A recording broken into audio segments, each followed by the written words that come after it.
And we're live. Do you want to hear my silly baseball topic? I've been saving Mhm. it. All right, Sure. here's a Twitter link. One moment. So, I think they're trying out a rule change in the minor leagues that looked pretty significant. Minor League Baseball announces new pace of play rules, including extra innings will begin with runners on second base at all levels of the minors beginning this year. So if it What? goes into the 10th inning, they start with a guy on second. That's super lame. Is it? What is it meant to do? Just make it Make it higher not go scoring, 14 faster? innings.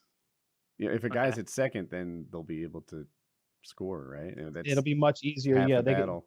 if they can hit the other way, they can hit a single the other way, and they can bat a run in. You know, I really despise the idea of that. You know, baseball's a slow paced game, and it should never try to be a fast paced game. It's all about the anticipation of the moment. You know, in hockey, it's you know, the announcers are always surprised, right? When someone scores, they're like, "Oh yeah, this is Jimmy Kovalchuk. He was traded in last year from the Labatt Blues up in Wichita, and oh shit, he scored! Holy crap! Wow, never didn't even see that coming." But in baseball, it's like, oh, bottom of the ninth, we got a left-handed batter against a right-handed reliever. There's 2 on, they're down by 1.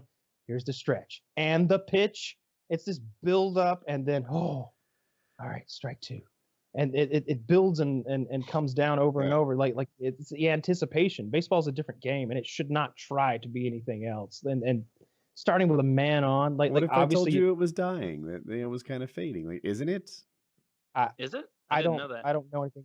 I don't know anything about the numbers, but if it's dying, then let it die. But don't try to. You're not gonna. If you do that, you'll lose those fans who would have who you're not going to gain fans. You're just going to lose fans. I mean, really think. What does changing the overtime really going to do for, you know, changing the level, you know, of people watching or going to these games? I don't think it's good. Like, how often are baseball games tied after 9 innings? Not that often, right? Yeah, No, I don't know. If it's not that often, let them battle it out. So hockey had a problem with ties.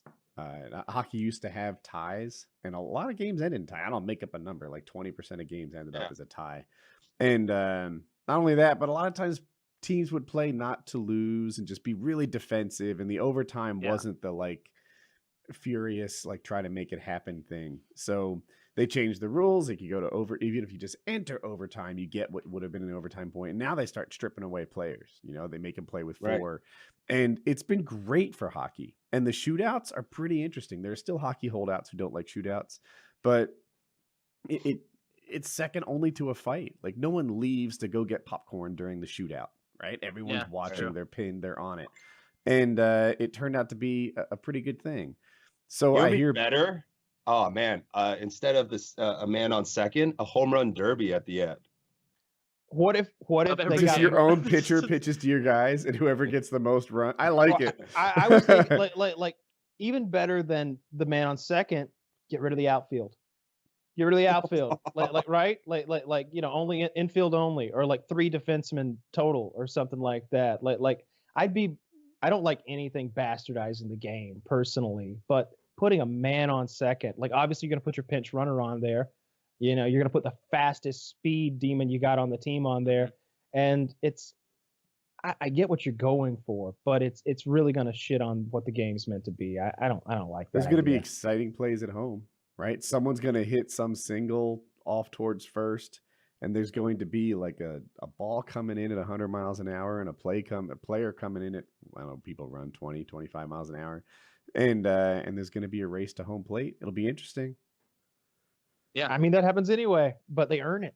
You know, I don't know. Happens sometimes. Well, it has to happen eventually, or you know, the game would go on forever. You know, somebody's gonna hit a home run, or there's gonna be a suicide squeeze, or someone's gonna try to steal home. Like, something's gonna happen eventually. I mean, the only reason they would do this in the minors is probably because they're like play testing it a bit. Yeah. For the majors, right? Because there's no way they'd have a permanent rule change in the minors. They're like, all right, now you're in the majors and rules are different. Like, you're not trained for this. Don't they do that in hockey too? I want to say they play test in the minors sometimes. I know in the NFL they do it in the preseason sometimes. I would much prefer they use aluminum bats or something like that. You know, like aluminum bats would make that game out fucking rageous. lately. You put that's the easiest way to make baseball a fucking frightening sport. Then you have to add more gear. Now all the defensemen need fucking headgear. They need everybody on the field. Yes. Oh, they definitely would. The speed off of an aluminum bat versus wood, especially at that level, I don't even know what it looks like when a Major League Baseball slugger hits a fucking baseball with an aluminum bat. I don't know what that looks like, but just look at the college kids and I mean, I can hit a home run with an aluminum baseball bat. Like the ball just explodes off of those bats. Does baseball ever allow aluminum bats? In college, it stops in college. But did they ever years ago, 30, 40 years ago? No. No, it's yeah. Why don't they? Would it just make for so many home runs? They break the records. All the records would be evaporated. Honestly, like you see sometimes the ball gets hit right back at the pitcher, right, and he gets struck with the ball, and it's a little scary moment. Sometimes they catch it like a ninja. Yeah, and sometimes they take it in the face. The pitcher would need a face mask with he'd need a helmet with a face guard on it, and only the most hardcore intimidator style closers would go out there and be like, nah, baseball has. So I'm with you on the pitcher, but you said the defenseman. Do you think second baseman would need protective gear? They have twice as much time, and they didn't just. What if they're playing in? What if they're playing in? They better be on their toes. Sometimes you move the infield in because you're anticipating a bunt or something. They're trying to push a runner over, but I don't know, man. Those guys are fucking. Look, they're not the greatest athletes in the world. Baseball isn't that demanding, but they are the greatest athletes in the world at hitting a baseball with a stick. So you give them an aluminum bat. I'd love to see it. I'd love to see what it would be. I think it would be very dangerous. I think you'd have some balls coming at hyper speeds. 20% faster, something like that. What sport do you think is the toughest to learn? To learn. Yeah. So here, let me just lay some thoughts out. Basketball, right? If I took an athletic guy from some place on the planet where they never played basketball, right? Ever. I think in an hour he'd be dribbling and scoring baskets of some sort, right? He wouldn't have a handle on it. Very steep learning curve. You learn it quick. Is that what steep means? Yeah, because it goes steep. So after a little bit of time, you really rock it up in your experience. It's quite basic. All right. So on the other hand, hockey, right? If I just took some athletic villager from Africa and put him on skates and gave him a stick, an hour later, he might not even skate. He would look awful on it. He would not look like a hockey player in the slightest. I do not understand. You have all this water to drink and you freeze it and skate instead? I have so many children diarrheaing themselves to death because they do not have clean water. And yet the white man keep all of it freeze to himself.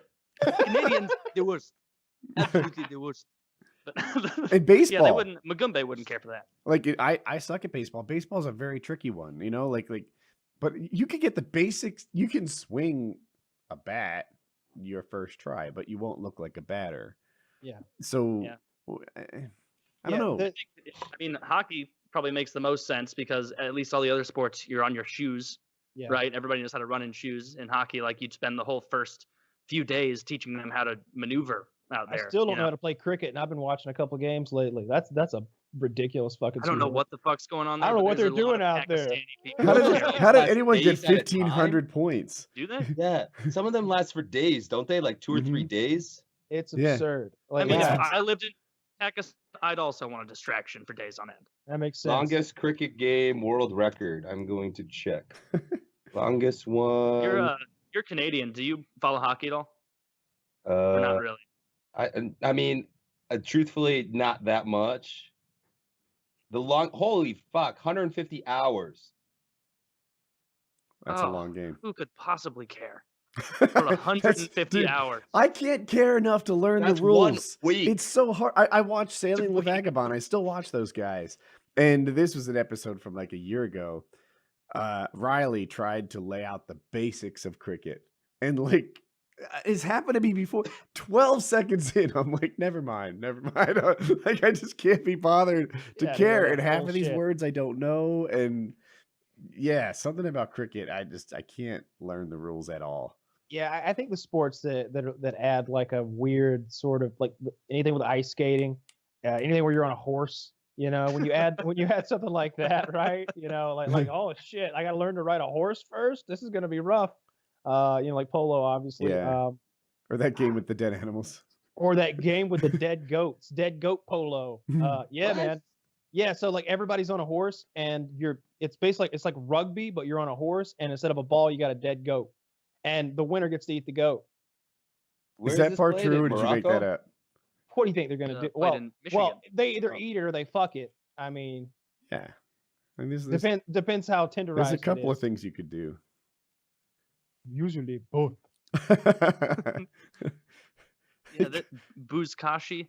Buzkashi. God, Wow. how lazy do you have to be to not realize like 2 seconds into that game, like, hey, let's kill the goat, eat it as a little bit of pre-game energy, and then we can like blow up its bladder or something and have a ball. Yeah, they didn't get that. I want to say that there was like, I don't know if it was the Mayans or the Aztecs, because I get those two fucking mixed up. I know they were like thousands of years apart, but they're in the same continent, so whatever. They had some kind of game that was like soccer.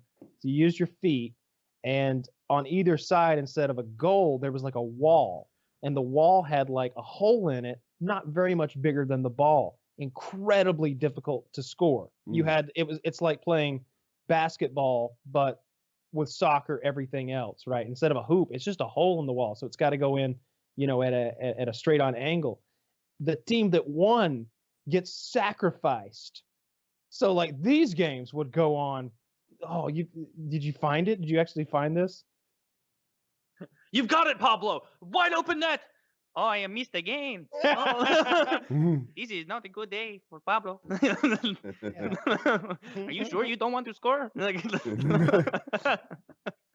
Jesus Christ. What is It's this? Mayan ball game, a deadly sport. Yeah.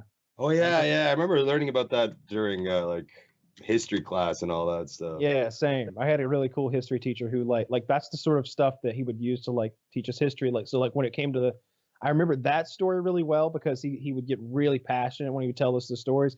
And the Spartans, like the most fascinating thing ever from history to me is the Spartans. Yeah.